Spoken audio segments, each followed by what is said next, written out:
À l'ère numérique, les lignes de front ne se trouvent plus dans les champs de bataille, mais dans les profondeurs invisibles du cyberespace.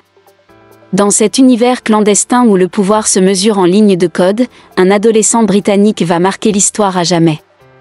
Son nom, Mustapha Al-Bassam. Son pseudonyme, T-Flow. Entre 13 et 16 ans, il va humilier les plus grandes multinationales, ridiculiser les services secrets américains, et provoquer des bouleversements géopolitiques sans jamais quitter sa chambre. Voici l'histoire vraie d'un enfant prodige du hacking devenu une légende, un héros pour certains, une menace pour d'autres, un mythe pour tous.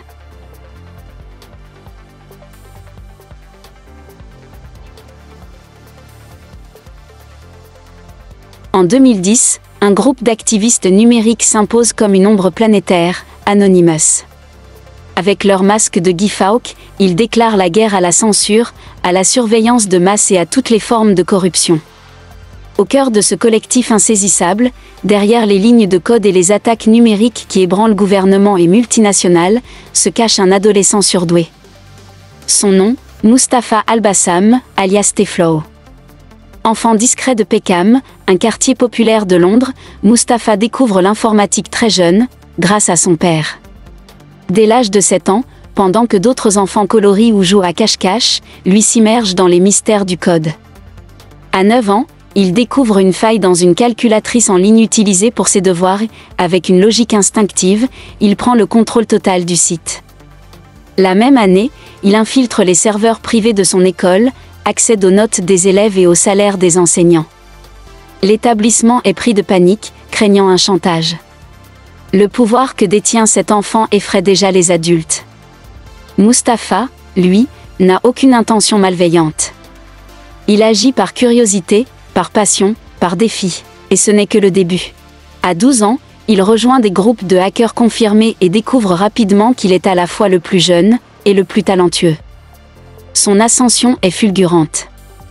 À 13 ans, il intègre officiellement Anonymous et choisit son pseudonyme légendaire, T-Flow. Il participe à des actions de plus en plus risquées et techniques, et bientôt, se distingue comme l'un des piliers les plus redoutables du collectif. C'est à ce moment que tout bascule. À seulement 13 ans, T-Flow lance une attaque massive contre Mastercard, qui venait de bloquer les financements de Wikileaks sous la pression du gouvernement américain. En quelques minutes, le site officiel de Mastercard s'effondre sous une attaque DDoS, paralysé pendant plusieurs heures. Pour Mustapha, c'est une question de justice. Wikileaks représente la liberté d'expression, et priver les citoyens de leur droit à soutenir financièrement cette cause est inacceptable. Mais cette victoire n'est qu'un prélude. En 2011, la révolution tunisienne éclate. Le dictateur Ben Ali tente d'étouffer la révolte en bloquant l'accès aux réseaux sociaux pour empêcher la population de s'organiser. Anonymous, avec T-Flow en première ligne, réagit. L'opération Révolution est lancée. En quelques heures, les sites du Premier ministre, du président et des ministères tunisiens sont piratés. Leur contenu est remplacé par des messages de soutien à la révolution, et surtout par des guides permettant aux citoyens de contourner la censure, d'utiliser des connexions sécurisées, et de poursuivre la lutte. Cette action marque un tournant. Grâce à eux, le monde entier braque les projecteurs sur la situation tunisienne. Quelques mois plus tard, Ben Ali fuit le pays. Mustapha, lui, n'a que 15 ans. Mais déjà, il laisse une empreinte indélébile dans l'histoire du cyberactivisme.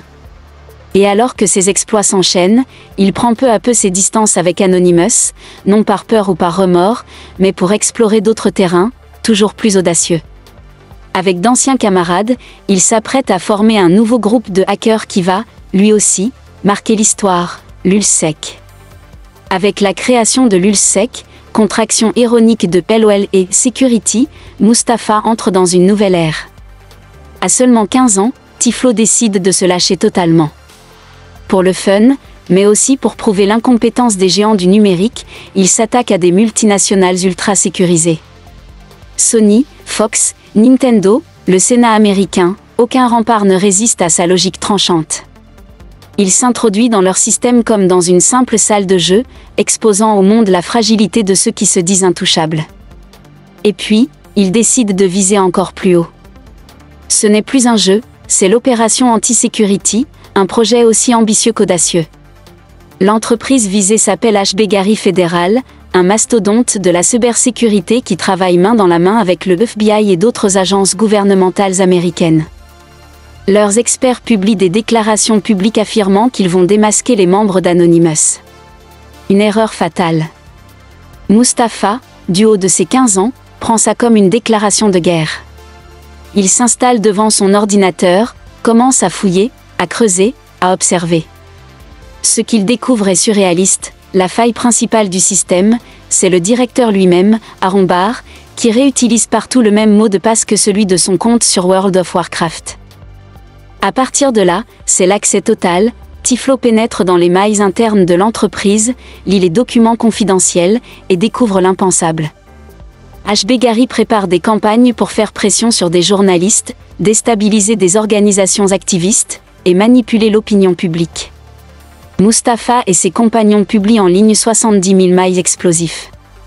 Le scandale est immédiat.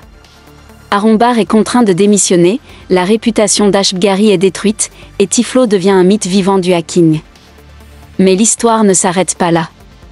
Dans un ultime acte de défi, Mustapha choisit la CIA comme nouvelle cible. Il ne cherche pas la prouesse technique, mais la portée symbolique. Pour dénoncer la surveillance massive des services secrets, il lance une attaque DDoS, simple dans sa forme mais redoutable dans ses effets. Il mobilise une armée de bots pour inonder les serveurs du site officiel de la CIA, provoquant une panne généralisée. Le site devient inaccessible, certaines bases de données internes tombent. Une humiliation sans précédent pour une agence censée anticiper toutes les menaces numériques. Mustapha n'a que 16 ans, mais il vient de faire plier une institution que la plupart des gouvernements redoutent. Ce qu'il ignore encore, c'est que depuis 3 mois, son destin est déjà scellé. Un jour, la police frappe à sa porte. Une perquisition est lancée. Les agents fouillent son appartement pendant plus de 3 heures, confisquent ses appareils, le placent en garde à vue. Ce jour-là, il apprend la trahison. L'un des 6 membres de l'ULSSEC, Hector Xavier Montségur, alias Sabu, est un agent double. Arrêté en secret par le FBI, il collabore depuis des mois, livrant à la justice toutes les informations sur ses camarades. Une vaste opération conjointe entre le FBI, Scotland Yard et la police britannique est enclenchée. Mustapha est arrêté, transféré à la station de Belgravia à Londres et inculpé sous 80 chefs d'accusation. Mais parce qu'il est mineur, seuls 2 chefs d'inculpation sont finalement retenus. Il plaide coupable, est condamné à 20 mois de prison avec sursis, 320 heures de travaux d'intérêt général, et se voit interdire l'usage d'un ordinateur pendant 2 ans. Une chute brutale. Pourtant, ce que Mustapha ne sait pas encore, c'est que ses plus grandes réussites sont à venir. Il se reconstruit. Il obtient un doctorat en informatique à l'University College London, fonde une entreprise de blockchain baptisée Chainspace, rachetée ensuite par Facebook. Il devient chercheur, conférencier et multimillionnaire. Son nom figure désormais dans le top 30 Forbes des jeunes entrepreneurs les plus prometteurs. De hacker redouté, il est devenu l'allié de ceux qui l'attaquaient jadis, aidant désormais les institutions à se protéger des cybermenaces qu'il maîtrisait autrefois mieux que quiconque. Mustapha n'a pas simplement piraté des entreprises ou paralysé des institutions, il a redéfini les règles du jeu. En l'espace de quelques années, il est passé de jeune adolescent curieux à cerveau d'une révolution numérique. Condamné, puis réhabilité, il est aujourd'hui l'un des visages les plus respectés de la cybersécurité moderne. Son parcours n'est ni celui d'un criminel, ni d'un ange, mais celui d'un esprit libre qui, en comprenant les failles du monde, a choisi de le réparer. Et son histoire ne fait que commencer. Merci d'avoir regardé jusqu'à la fin. Si cette vidéo vous a plu, n'oubliez pas de liker et de vous abonner à la chaîne pour ne rien manquer de nos prochaines vidéos. Activez la cloche de notification pour être alerté dès qu'une nouvelle vidéo est publiée. Et surtout, laissez un commentaire pour partager vos pensées ou poser vos questions. À très bientôt pour de nouvelles aventures. Prenez soin de vous.